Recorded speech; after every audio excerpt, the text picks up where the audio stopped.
नमस्कार, मी श्वेता कोकणी जाऊबाई किचनमध्ये तुम्हा सगळ्यांचं स्वागत आहे.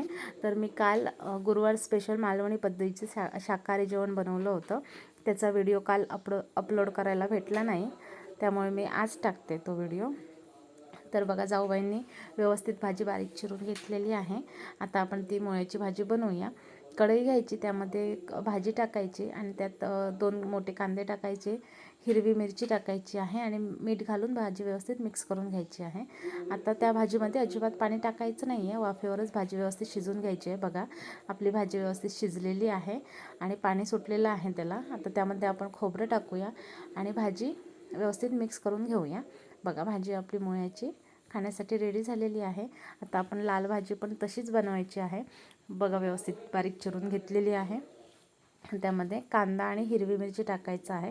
हे सगळं व्यवस्थित आम्ही किसून चिरून घेतलेलं होतं, खोबरं वगैरे, म्हणजे जेवणाची तयारी करून ठेवलेली होती अगोदरच. कढई घ्यायची, त्यामध्ये कांदा टाकायचा, मिरची टाकायची, लाल भाजी टाकायची आहे आणि चवीनुसार मीठ टाकायचं आहे आणि मिक्स करून घ्यायची आहे. आणि ही पण भाजी वाफेवर शिजवायची आहे. पालेभाज्यांमध्ये पाणी अजिबात टाकायचं नाही आहे, त्यांना वाफेवरच पाणी व्यवस्थित सुटतं आहे.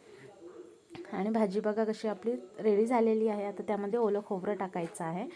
तशीच मी आता तुम्हाला पारंपरिक पद्धतीची वाटण घालून डाळ कशी बनवायची ती दाखवते. कुकर घेतलेला आहे, त्यामध्ये डाळ टाकलेली आहे, हिरवी मिरची, टोमॅटो, मीठ आणि कोथिंबीर. आता आपण कुकरच्या शिट्ट्या होऊ देतील.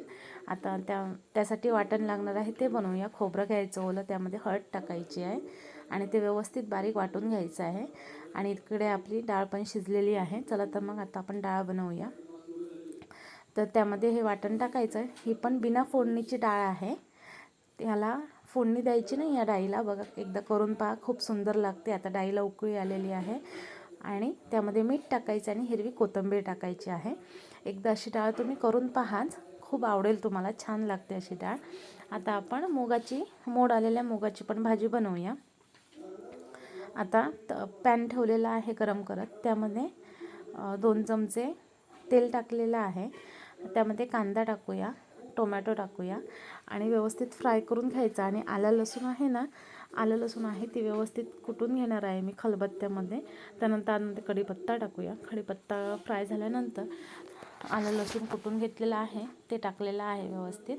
ते पण फ्राय करायचं आणि आमचा जो मालवणी मसाला आहे तो पण टाकायचा आहे.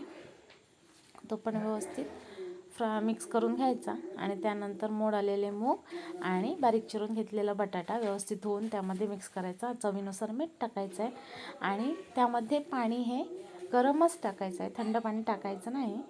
आणि भाजी बघा व्यवस्थित तरी आली आहे गरम पाणी टाकल्यामुळे भाजीला. आता आपली भाजी शिजलेली आहे, त्यामध्ये ओलं खोबरं टाकूया आणि भाजी व्यवस्थित परतून घेऊया आणि थोडीशी हिरवी कोथिंबीर टाकायची, ते पण आपण मिक्स करून घेऊया. बघा, आपली आता भाजी खाण्यासाठी रेडी झालेली आहे. आता आम्ही चपात्या पण बनवलेल्या आहेत, ते पण तुम्हाला दाखवते. जाऊबाई इकडे पीठ मळते आहे, पीठ मळून झालेलं आहे. आता चपात्या लाटण्यासाठी घेत आहे. माझी चपात्या भरपूर कडक होतात भाजताना, त्यामुळे मला शक्यतो चपात्या जमत नाहीत. त्याच व्यवस्थित चपात्या भाजतात. भाकरी मला जमते, चपाती शक्यतो मला नाही आहे. आता बघा, चपाती लाटून झालेली आहे. चपाती आता त्यांची कशी व्यवस्थित फुगणार, एकदम गरगरीत. मग पॅनवर टाकलेली आहे, दोन्ही साईडने परतून घेतात. आता त्याला तेल लावणार आहेत. बघा, मस्त मित्रांनो, ही चपाती फुगलेली आहे. बघा, आपली चपात्या पण रेडी होत आहे. तोपर्यंत मी आता तुम्हाला एवढं सगळं केलं आहे. आता भात लावायचं आहे. हा भात आता मी हे आमचे घरचे जे आमच्या शेतीत पिकतात तेच तांदूळ आहे, त्यांचा मी भात बनवला आहे. मार्केटचा तांदूळ नाही आहे हा. आणि आता एवढं सगळं केल्यानंतर गोडाचं झालंच पाहिजे. तर त्यासाठी आता मी कढईत 2 चमचे तूप टाकलेलं आहे. तूप व्यवस्थित गरम व्हायला देऊया. गरम झाला की त्यामध्ये हा लापसी रवा आहे तो टाकायचा आहे आणि तो व्यवस्थित लाल होईपर्यंत परतवून घ्यायचा आहे. परतवून झाल्यानंतर त्यामध्ये आपण उकळतं पाणी टाकूया आणि पण तो व्यवस्थित लाल झाला पाहिजे. परतून पाणी टाकलेलं आहे आणि आता त्यामध्ये साखर टाकायची चवीनुसार.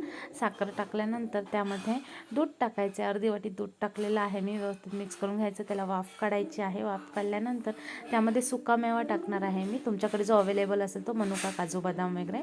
आणि त्यानंतर परत वाफ काढून ताटाला तेल लावलेलं आहे आणि तो व्यवस्थित ताटावर पसरवून घ्यायचा रवा. आणि पसरवून घेतल्यानंतर त्याच्या व्यवस्थित वड्या पाडायच्या आहेत. जाऊबाई आता वड्या पाडणार आहेत त्या रव्याच्या. आणि आपला रवा खाण्यासाठी रेडी झालेला आहे. आणि आपली ही पूर्ण मालवणी पद्धतीची जी जेवण आहे ते रेडी झालेलं आहे बनवून. आता तुम्ही या सर्वांनी जेवायला. आणि जर माझं हे जेवण तुम्हाला आवडलं असेल, शाकाहारी जेवण, तर माझ्या चॅनलला लाईक करा, सबस्क्राईब करा, बेल आयकॉनला क्लिक करा आणि कमेंट करा.